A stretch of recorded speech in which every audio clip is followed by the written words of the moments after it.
Thank you for existing. Don't come to me. That was the message my father sent on Christmas Eve. No explanation, just 6 dry words, like a final seal of rejection. I was sitting on my bedroom floor, legs crossed, staring at the screen as if maybe time would soften the message, make it less cruel. Everyone else was there, my parents, my sister, celebrating like a happy, complete family. And I was once again the outsider. I'd been out for a year and a half, covering rent, food, bills. My sister Esther had lost her job, or so she said, and while she was getting her life together, I paid every expense in silence, without complaining. Because that's what family does, right? That night, just before she left for dinner with our parents, she threw her coat over her shoulder, adjusted a front curl in the mirror, and paused at the door. "Oh, in case they ask," she said, "I told them you're just occupying the floor. You know, since your name's not on the lease." She didn't say it like a joke. She said it like a fact. I looked up from the dishes I was washing, hands frozen in soapy water. "You told them that?" She rolled her eyes. "Relax. It's not a big deal. I just didn't want them to think I'm letting you live here for free. That's easier. But I'm paying the rent," I said quietly but firmly. "Yeah, well, they don't need to know that." She left before I could respond. I didn't write back. I didn't call.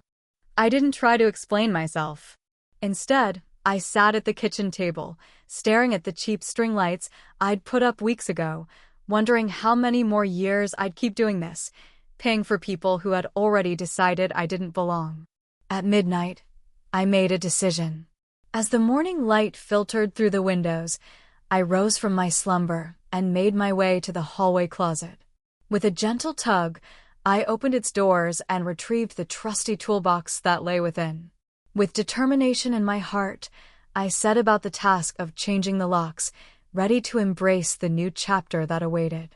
With unwavering resolve, there was a sense of liberation, a weight lifted from the heart, as if the burdens of remorse had vanished into the ether.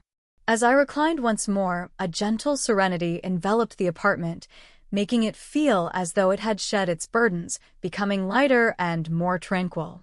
Perhaps, just perhaps, it was a moment unlike any other that had come before. As dawn broke the next morning, just around the hour of 8:17 a.m., a curious sound reached my ears, the unmistakable clatter of keys wrestling with the lock.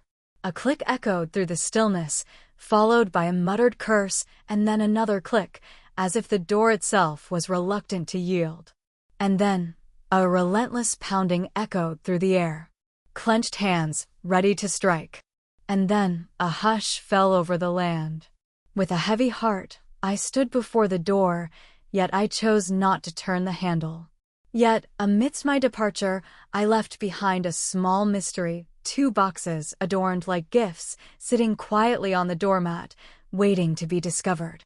In the midst of it all, there lay a medium-sized treasure, adorned with a bow that was tied with the utmost precision, a sight to behold. In the midst of it all, there remained the smaller one, ever so gently in motion. It all started with small things, groceries, then rent, then student loans. She promised that the day would come when she would return what she owed me.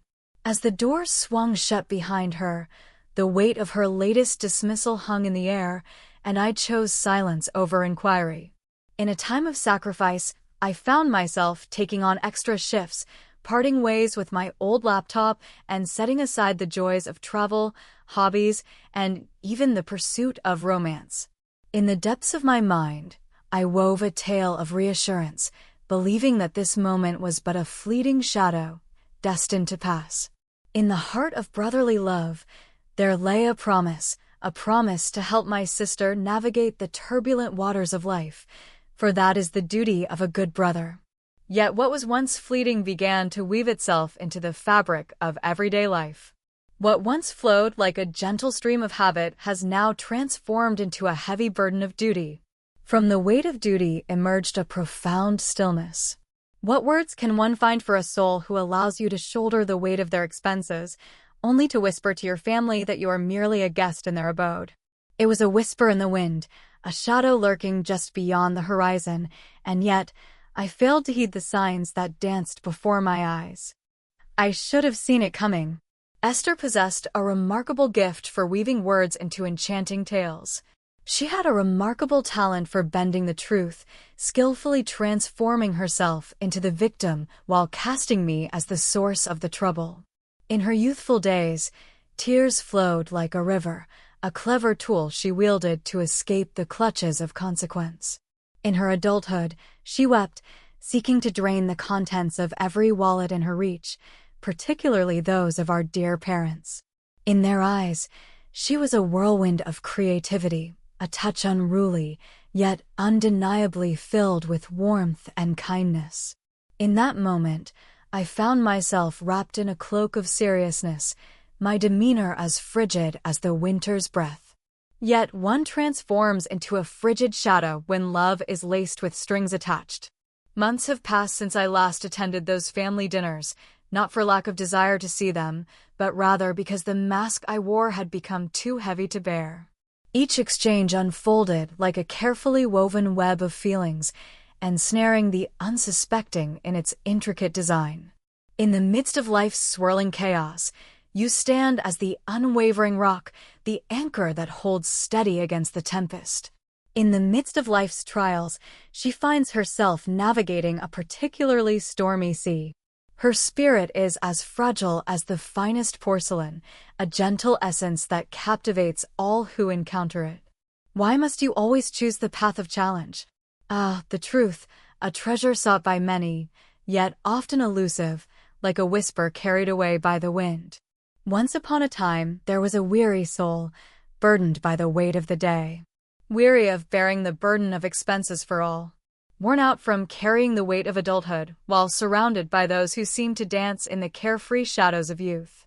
In the quiet hours of the morning, I would rise from the confines of my apartment, a space I had worked hard to call my own. Yet each day began with the heavy words that echoed in my mind, reminding me that I was seen not as a tenant, but as a burden. In the hush of the season, 3 weeks before the joyous celebration of Christmas, a subtle fracture echoed within my soul. In the heart of our home, we found ourselves gathered in the living room. After a long and arduous 12-hour shift, I finally found myself at the end of the day's journey.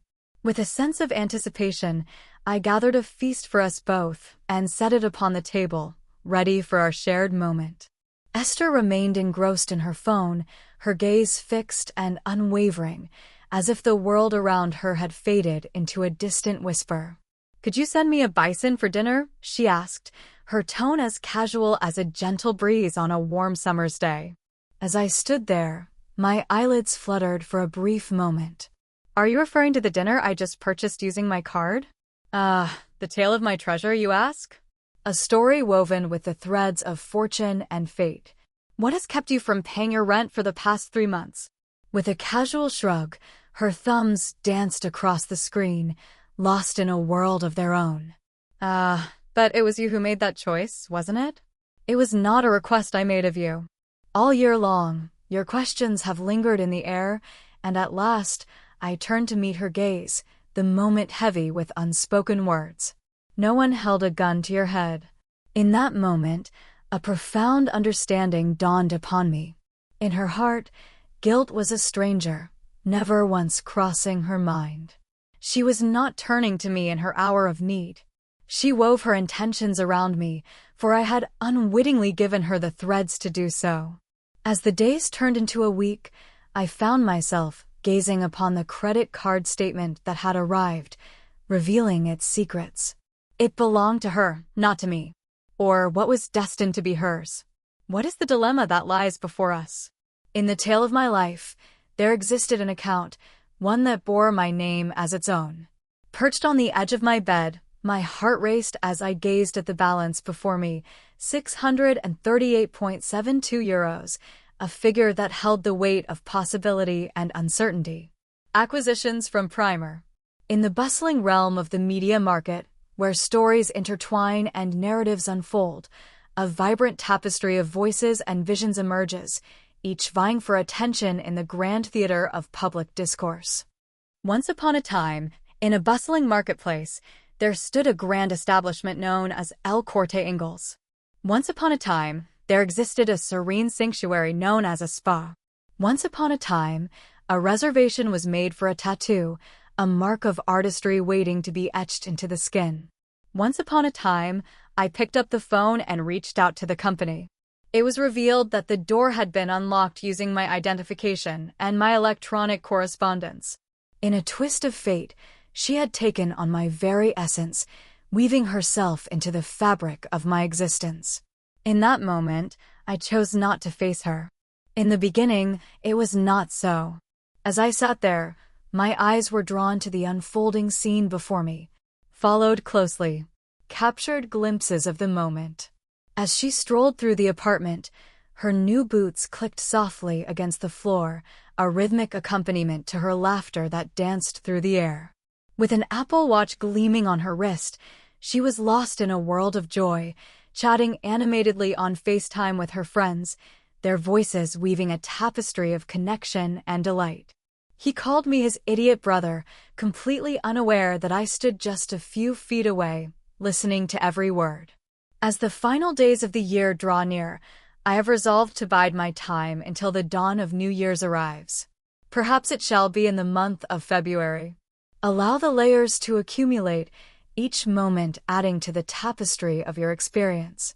And then, as if by magic, the season of Christmas arrived. And thus came the message from my father. In the grand tapestry of life, I extend my heartfelt gratitude for your presence in this world. Stay away. On that enchanting night, Esther cradled her glass of wine, a sly smile dancing upon her lips. One must ponder, can one truly be embraced as kin if they choose to behave merely as a lodger? In the shadows of belonging, a whisper echoes, "You don't belong." And so it came to pass that I took the decisive step of changing the locks. And so I left her the gifts I had once chosen with care, for my heart knows no cruelty. And thus, a third box was added to the collection. Within the confines of that room lay a credit card statement, its pages whispering secrets, her name boldly scrawled in crimson ink. Beside it rested a USB stick, a silent witness to the echoes of her laughter, capturing moments of her boasting to friends, each clip a fragment of her story. With a twinkle in her eye, she chuckled and declared, truthfully, "He has earned it. He stands as a treasure trove, offering riches without the burden of costs. What reason could there be to let such an opportunity slip away?" In a quiet moment, the box trembled ever so slightly, for within it lay my phone, quietly buzzing in anticipation, its alarm set to herald the arrival of a new hour. I yearned for her to experience the depths of emotion that had enveloped me for an entire year. In the midst of a swirling tempest, there lay a sense of confusion. In a world where the ground beneath our feet shifts like sand, a sense of uncertainty looms large. The air is thick with the whispers of change, and the horizon dances with shadows of what might come next. It is a time when the familiar becomes foreign, and the heart races with both fear and anticipation. Instability reigns, a tempest that stirs the soul and beckons us to navigate the unknown. In the air, a palpable tension hung like a thick fog, wrapping around every moment, every breath, as if the world itself held its breath in anticipation. As I stood in the kitchen, the comforting aroma of reheated leftovers wafting through the air, a sudden, jarring banging echoed through the space. It was not merely a series of knocks, it was the sound of fists, striking with a fervor as if someone were determined to shatter the door and gain entry. What took me aback was not her return. In that moment, a profound sense of tranquility enveloped me. With a gentle push, I turned the handle and eased the door open, the creak of the hinges whispering secrets of what lay beyond. There she stood, her hair a wild tangle, eyeliner streaked like the aftermath of a storm, and fury etched upon her features. With a voice filled with disbelief, she cried out, raising the silver box that hummed ominously, reminiscent of a ticking bomb. I tilted my head, a gesture that spoke volumes in the quiet of the moment. Once upon a time, there was a special gift meant to bring joy during the festive season. With a gentle tug, she unveiled the mystery that lay within. Gazed upon the scattered papers, the printouts of messages that branded me a parasite, a mere paycheck with legs. In a moment of intrigue, a flash drive lay before him, its label beckoning with a challenge. For Dad, play this if you still have a spine. What secrets might it hold? What stories were waiting to be unveiled? The air was thick with anticipation, as if the very essence of adventure lingered in the shadows. Once upon a time, there lay a sticky note, folded with care, bearing a message that awaited discovery. And so, the chapter of your contract has come to a close. In every sense, and deep within the heart. With her eyes wide, she turned to me, a spark of wonder illuminating her face. It seems that your heart is absent, like a shadow that lingers, but never truly exists. Silence enveloped my thoughts, and I chose not to respond. Once upon a time, there was a weary soul, burdened by the weight of the world, feeling the exhaustion seep into every fiber of their being. In that very instant, the shrill sound of my phone pierced the silence. With a voice that echoed through the room, I responded on speaker. "My dear boy, what troubles your heart this day? It was your sister who shared the tale of your deeds with us. Such an act was filled with cruelty. What became of the family?" With a hearty chuckle, I found myself lost in the moment of joy. "Are you referring to the family that advised me against joining them for Christmas?" With a sharp edge to his voice, he declared, "That wasn't about you. There has been a chill in the air between us. In the quiet corners of solitude, you find yourself alone. You told me not to come," I interjected, the words spilling forth like a river breaking free from its banks. "And would you believe it?" In the stillness of the moment, I lent my ear to the whispers around me. With a swift motion, Esther snatched the phone from her father's grasp. "He dances on the edge of madness." With a decisive turn of the key, he transformed the locks, sealing away the past and ushering in a new chapter. "He is persistently troubling me." With a sigh, I implored, as I reclaimed the phone from their grasp. "Why not share the secrets that lie within that mysterious box?" In that moment, a profound stillness enveloped the air. And then, in the quiet of the moment, a new chapter began to unfold. With a voice steady and resolute, I pressed on. "Father, are you aware of who it might be? There are whispers in the shadows, tales of my name being summoned to unlock the doors of credit accounts. Have you ever wondered who might be carrying a debt of 638.72 in my name?" In the stillness of the moment, a profound silence enveloped the air. And so, it was that Raphael, with a voice steady and sure, declared, "That is indeed true." Esther, with a quiet resolve, chose not to raise her voice. Instead, she crafted a subtle invitation, a gentle beckoning for attention, weaving her thoughts into the air like a delicate thread. What could possibly be the reason that Kaisa Madrid's email is intertwined with mine? What curious twist of fate has led her to possess my number, my ID? With a furrowed brow, I inquired, "What is the meaning of these receipts from stores, all bearing my name?" Silence enveloped the room as I pressed on, my footsteps guiding me to the shelf where a small black speaker awaited, its presence almost beckoning me closer. With a determined heart, I pressed play. His voice cascaded through the room, pure and crystalline, like a gentle stream flowing over smooth stones. "She is like a delicate marionette, swaying effortlessly to the whims of those who know how to pull her strings. In the quiet corners of her mind, a shadow of guilt lingers, weaving through her thoughts like a persistent whisper, reminding her of moments she wishes she could change. Even if I set the apartment ablaze, she would remain steadfast, ensuring my mobile bill was covered." His face drained of all its color, as if the very essence of life had slipped away, leaving behind a ghostly pallor that spoke of fear and uncertainty. But that statement has been pulled from its true setting," he remarked, a glimmer of understanding in his eyes. With a curious twist, I raised an eyebrow high, a silent question hanging in the air. "In what setting does that tale unfold?" Does Raphael truly deserve to endure such suffering? In the stillness of the moment, he chose to hold his tongue. She too embarked on her journey.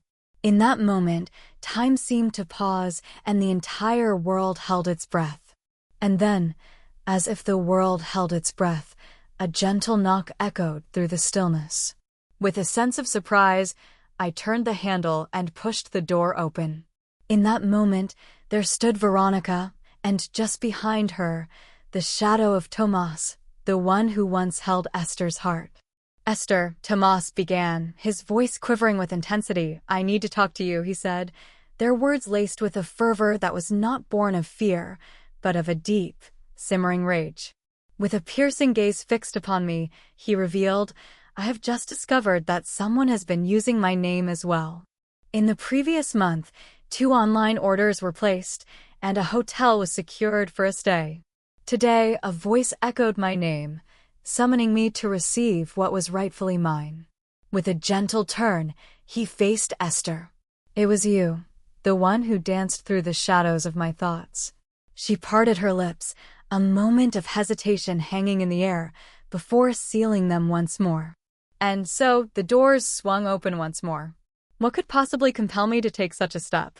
As Tomas gazed upon the box resting on the table, his eyes fell upon the pen rive, the printed catches, and the speaker that continued to glow a vibrant red, casting an intriguing light in the dim room. "I believe it is time for you to embark on your journey," he declared. At this very moment. What actions did she take? Did she take the leap? Did she linger on, her heart tethered to the moment? "Here," said Tomas as he stepped into the room. My nerves coiled tightly, like a spring ready to unleash its energy. "How, you ask?" With a curious heart, I inquired. He gazed at me, his eyes filled with a quiet plea, and spoke softly, "If you would allow me to remain for just a few days. It seems that both of us have fallen prey to the same cunning individual, and perhaps the moment has come to cease dancing to her tune." Esther blinked, her eyes widening in disbelief, as though a sudden shock had jolted her from within. "Are you standing with her in this tale?" In a world where deceit often masquerades as truth, I find myself weary of standing alongside those who weave falsehoods. In that moment, she found herself standing still, a rare occurrence in her life. No script guided her words, no tears stained her cheeks, and the facade of pretended emotions faded away. For the first time, she was free, with no one left to pull the strings of her heart. In that moment, there was nothing but silence. "Fear not," I proclaimed, as I tossed her coat from the chair. "Your belongings await you in the hallway, just beside the refuse. Can you unravel the mystery of which is which?" In silence, she departed, leaving no drama in her wake, no harsh words exchanged, only the soft echo of her footsteps fading down the hallway and the gentle thud of the elevator doors sealing her exit. As dawn broke the day after Esther's departure, the silence that enveloped my apartment transformed. No longer did it echo with emptiness. Instead, it resonated with a sense of deserved stillness. In the heart of my home, I found myself in the kitchen, cradling a cup of coffee that had been warmed once more.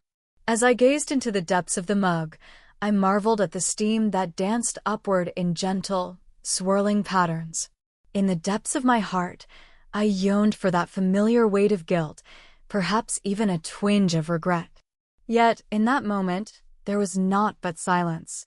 In that moment, there was no knot tightening in the chest, no lingering doubts to cloud the mind, only a profound sense of peace enveloping the soul. In the soft embrace of morning, Tomas lay sprawled on the couch, a gentle symphony of snores escaping his lips, wrapped snugly in the blanket I had draped over him the night before. After Esther departed, his words fell silent, lingering in the air like a forgotten melody. With a gentle nod, he whispered a soft reply and surrendered to the embrace of slumber. As the first light of dawn crept into the room, he stirred from his slumber. With a curious glint in his eye, he turned to the table where a laptop lay waiting, and his brow arched in intrigue. "Are you already on the path of your endeavors?" With a determined glint in my eye, I declared, "I shall be receiving my money." He stirred from his slumber, his hands moving to his face as if to wipe away the remnants of dreams. "What path will you choose to tread upon? Proclaim it, and then some." With a gentle motion, I pivoted the screen to face him. "It is destined to be official. Once upon a time, the tale began with a complaint. That very night, as the shadows danced around me, I began to gather the pieces of a puzzle that had been set in motion with Esther's departure. In my possession lay a collection of tangible folders, each brimming with a wealth of documentation.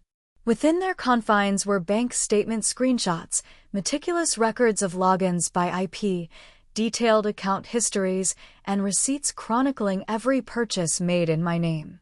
In a quest for justice, I took the brave step of filing a formal complaint for identity theft with the National Police, while also opening files with each of the financial institutions entwined in this troubling tale. In the bustling heart of Madrid, it was Kaisa that took the first step forward, ready to embrace the challenge that lay ahead. In a twist of fate, the account was swiftly blocked, leading to the dawn of a thorough investigation into the shadows of fraud. On a fateful Friday, my cell phone buzzed with a message that brought a wave of relief, a confirmation of a full refund, a sum of €638.72, approved at last. As I settled into my chair, a long-awaited breath escaped my lips, the first in what felt like an eternity. Yet, the tale was far from its conclusion. For a year and a half, the tale unfolds of two souls sharing a life, bound by the weight of their expenses. Each month, they faced the steady rhythm of €950 for their humble abode, while the flickering lights and flowing water demanded another €180. Their sustenance, a shared journey through the aisles of the supermarket, cost them €400. And then there were her emergencies, unpredictable as the wind, ranging from €100 to €500, and on occasion, even more, adding to the tapestry of their shared existence. As I journeyed through the endless rows of the spreadsheet, my eyes danced across the numbers and words, each one telling a tale of its own. As I approached the conclusion of my journey, a wave of unease washed over me, the figures dancing in my mind. €17, 8.92. Setting aside the scars of the heart, let us not forget the weeks when I forwent meals or toiled through double shifts, all in a valiant effort to keep us afloat. With careful hands, I preserved the screenshots, securing them safely on a pen drive, and then summoned the wisdom of a lawyer. And so we arrive at the pivotal moment, the third step in our unfolding tale, the lawsuit. With a firm resolve, I addressed the lawyer. My presence here is not solely due to her misuse of my credit card. I seek justice and compensation for what has transpired. For over a year, she wove her life around mine, drawing sustenance from my very being. My parents granted her permission. In the heart of the bustling city, there stood a woman of grace and poise. She had matured into her own, her discerning gaze reflecting wisdom beyond her years. Adorned in exquisite shoes that whispered of luxury, she carried herself with an air of triumph, as if the world had already bowed to her charm and confidence. "Is there any evidence to support that claim?" he inquired. With a gentle push, I sent the flash drive gliding across the table's surface. With a deft motion, he joined the pieces, a satisfying click resonating in the air as he scanned the surroundings, ready for what lay ahead. His eyes grew wide with wonder. "In the chronicles of your journey, you meticulously recorded each and every euro, ensuring that no detail was left unaccounted for. Imagine a scenario where your parents, in their quest to manage the household, decided to include you as a co-signer on utility contracts, all without so much as a whisper of your agreement. How would that make you feel?" With a gentle nod, I acknowledged the moment. In a moment of discovery, I stumbled upon the documents. With a gentle breath, he let a soft whistle escape his lips. "What we have here is not merely a case of identity theft. It is a tale of enduring financial exploitation that stretches far beyond the initial act. Once upon a time, a case emerged, beckoning our attention. He reclined, allowing the weight of the world to slip from his shoulders. Our tale unfolds in the spotlight, where the eyes of many are upon us. And then came the moment of reckoning, the explosion that would change everything. As the rain fell softly on a Wednesday afternoon, 3 weeks had slipped by, bringing with it a moment of significance. On that dreary day, 3 registered letters found their way to my parents' house, each bearing the weight of importance. One was addressed to Esther, another to Veronica, and the last to Raphael, all sent from the esteemed law firm of Serrano and Nieto. As the clock ticked away, a mere 20 minutes passed before the familiar sound of my phone broke the silence. It was the familiar sound of the phone ringing, and there it was, the name lighting up the screen, Mom. With a voice that carried the weight of my thoughts, I responded. "What is it that you find yourself engaged in at this moment?" She exclaimed suddenly, her words spilling forth like a rushing river. With a warm smile, I responded, "Good morning to you as well. To think, after all the sacrifices and efforts we've poured into this relationship, you would choose to take us to court? What you have done to me, I have set right. Do not bend it out of shape. We are the ones who stand by you, bound by the ties of kinship and love. In the tale of shared responsibilities, it seems you hold the title of co-owner on 2 utility bills, and in a twist of fate, you included me in a third without seeking my consent. Alas, what we have here is a tale of deceit.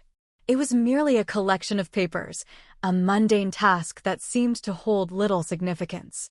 In the shadows of the night, a crime unfolded, a theft, swift and silent, leaving behind only whispers of what once was.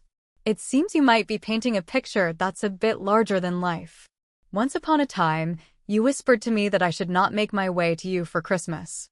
And then, as if the world had paused, the line fell into a hushed stillness.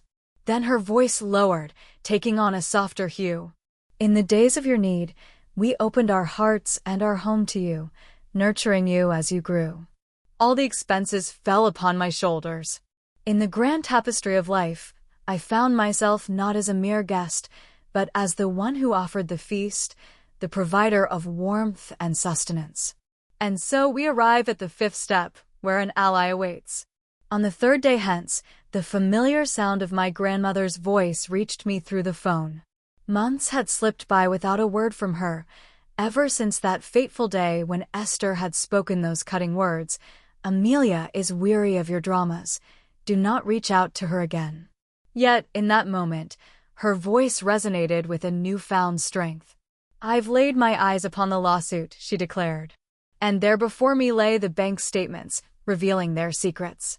In that fleeting moment, time seemed to freeze, and my heart ceased its rhythmic dance. "Have you laid your eyes upon the bond?" With a heavy heart, she let out a soft sigh. "Once upon a time, your father came into a windfall of over 9,000 euros from a savings bond that had been crafted in your name. With a heart full of purpose, he decided to use this unexpected treasure to purchase Esther's old car, breathing new life into her journey. With a jolt, I found myself sitting upright. So that piece of knowledge eluded you, did it?" he inquired. "I had no idea such a wonderful bonus was out there," he remarked, a hint of surprise in his voice. "It has vanished from the realm of existence. In a decisive moment, I have sealed off what remained and returned the account to you, where it was destined to reside all along." Words eluded me, slipping through my fingers like grains of sand. With a thoughtful pause, he revealed, "I have rewritten my will. Upon its arrival, the keys to my cherished abode shall be passed down to you. In the depths of your heart, a certainty stirs, whispering that you will choose wisely, guiding her with care and compassion."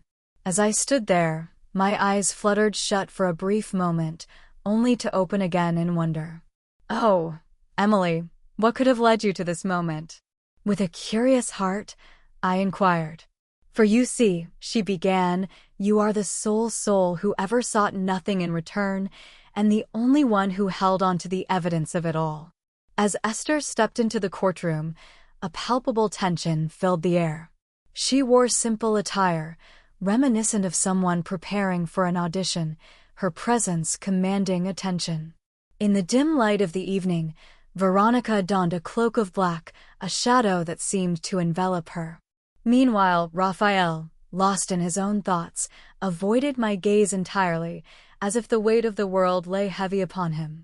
My lawyer unfolded the tale before me, a saga woven with page after page of evidence, bank statements that whispered secrets, audio recordings that echoed truths, text messages that painted a picture of deceit. There were tales of bank fraud, the misuse of powers, false accounts lurking in the shadows, violations that cried out for justice, and savings bonds that held their own mysteries. Esther found herself on the brink of tears, her heart heavy with unspoken emotions. In a tale woven with intrigue, Veronica found herself facing the challenge of premature fusion.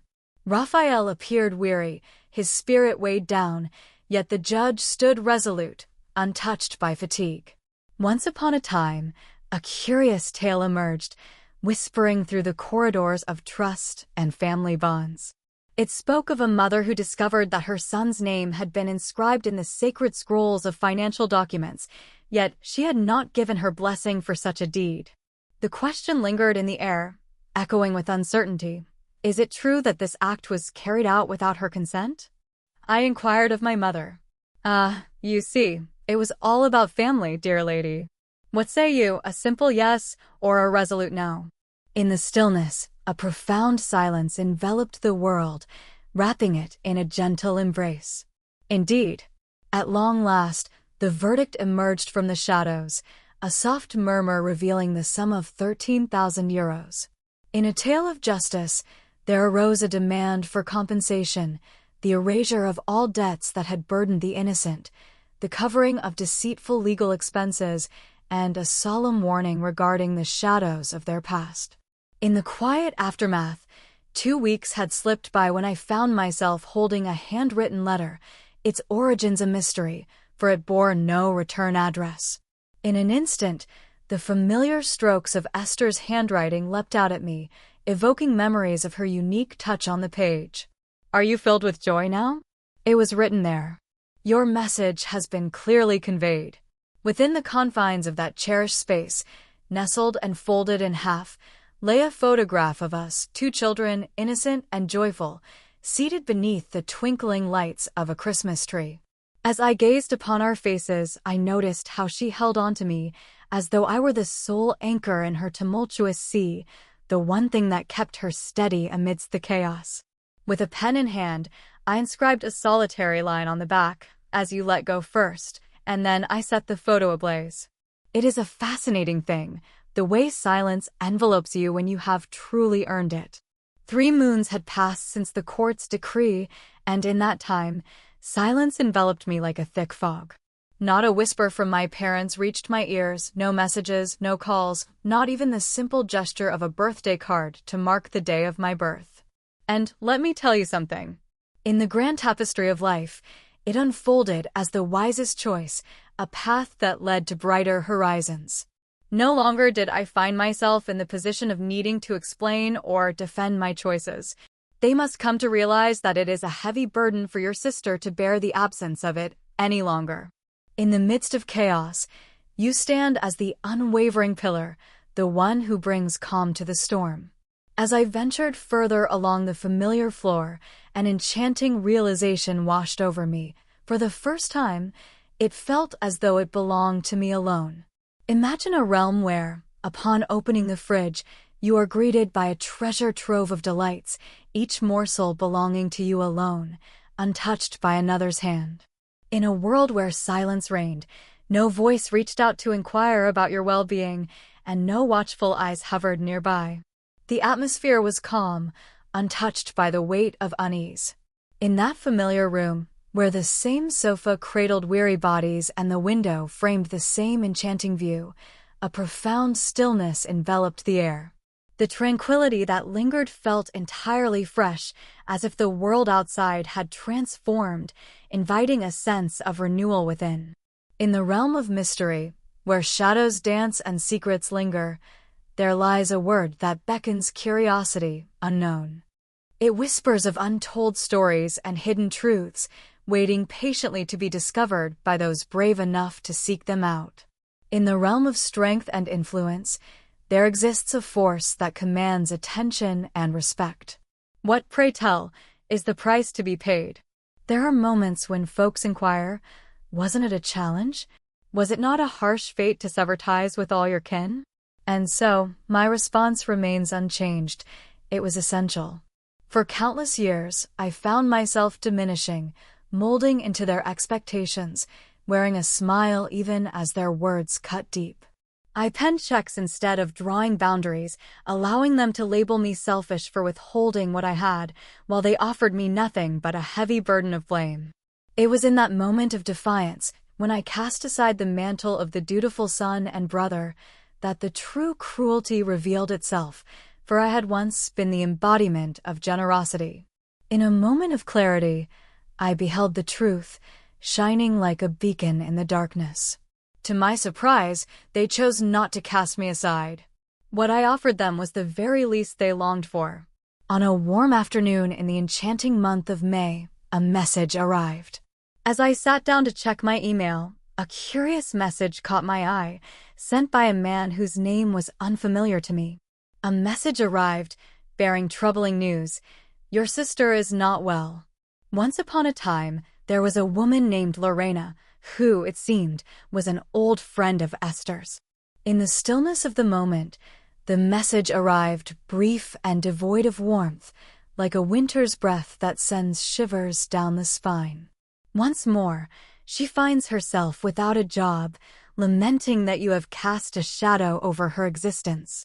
After much contemplation, I finally mustered the courage and pressed delete.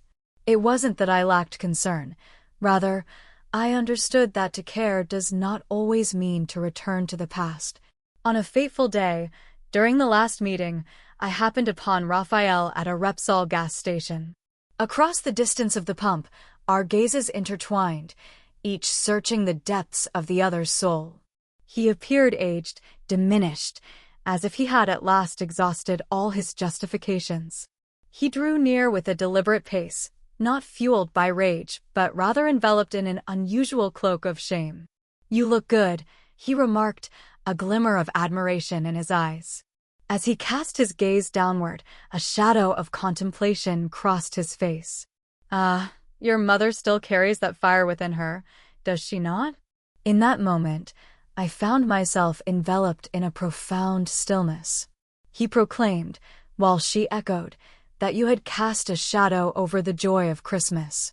With a curious lift of my brow, I pondered the unfolding tale. How curious it was, I remarked, that she began with a warning of don't come, and in that moment, I found myself compelled to obey. With a heavy heart, he let out a deep sigh. In the heart of every family, disagreements often arise, my dear son. Silence enveloped the moment, as words remained unspoken. In the tapestry of life, families stand united, fiercely defending one another, he added. In the shadows of our shared past, you stood valiantly for Esther, yet in the quiet corners of my heart, I felt the absence of your fight for me. In that moment, I found myself without a response, lost in the silence of uncertainty. There I stood, a figure frozen in time, yearning for him to unveil the path that would lead me home once more. It was not my doing. As I slid into the embrace of my car and set forth on my journey, a wave of tranquility washed over me, enveloping my spirit in a gentle calm. This was not an act of vengeance. It was the sweet embrace of freedom. Allow me to clarify, this was not an act of vengeance. It was not a form of punishment. It was not a grand quest to demonstrate my righteousness, though the truth lingered in the shadows, whispering that I had indeed been correct.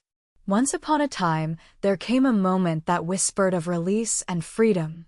In a moment of profound clarity, I found the strength to release the chains of a system that equated love with transactions. I cast aside the weight of guilt, a burden that was never mine to carry, releasing the part of me that yearned for recognition, for a voice, for worth. It was never my intention to bring ruin upon my family. In a moment of clarity, I chose to cease the relentless battle against my own spirit, all in the name of safeguarding those I held dear. In a world where shadows dance and whispers linger, there are those like Esther who weave tales of blame and distortion. They thrive in the midst of chaos, drawing strength from the hearts of others who bear the weight of their actions, absorbing the tumultuous impact that follows in their wake. As I ceased to take in the world around me, the intricate gears of the machinery came to a halt, not due to my own hand, but rather because I chose to walk away. And in that moment, my spirit awakened for the very first time. In a twist of fate, just 2 weeks past, I found myself at the end of a chapter when a mysterious package arrived, bearing no name to reveal its origin. Within the confines of the envelope lay a singular treasure, a photograph capturing a moment from the past, me alongside Noah, Esther's daughter, a memory from years gone by. There she was, a tiny sprite of joy, perched upon my shoulders, her laughter ringing like the sweetest melody. With her small hands, she would reach out, playfully grasping my face, her delight illuminating the moment. Upon the reverse side of the photograph, in a trembling script, one could find the words, "I apologize for the way my friend has treated you. Gratitude fills my heart for all that you have done. Once upon a time, there was a man named Noah." As I gazed upon those words, they began to blur, the ink running like a river through the flood of my tears. In the tapestry of life, threads of mystery often weave together in unexpected ways.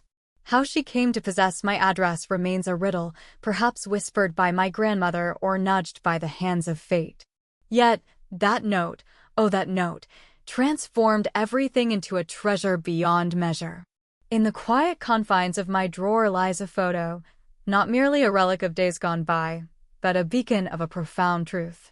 It whispers to me that to walk away does not extinguish the flame of love, rather, it carries the essence of what once was, a reminder of the heart's enduring capacity to cherish, even from afar.